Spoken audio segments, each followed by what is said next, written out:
You've often realized that for years you crave for something, and once you get it, the high is really good.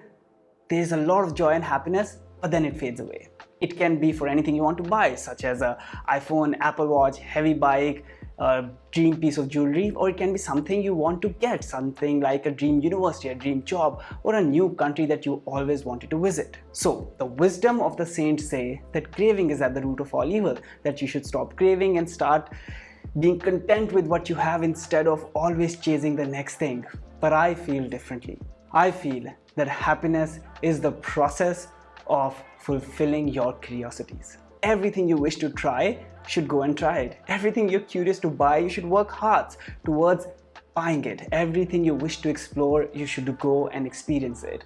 And then once the curiosities are fulfilled, you will develop new curiosities, then go on and chase them. The journey towards newness, the journey towards fulfilling the next curiosity is what makes the life wholesome and exciting. Otherwise, life becomes so damn boring, and boredom is the real enemy of happiness.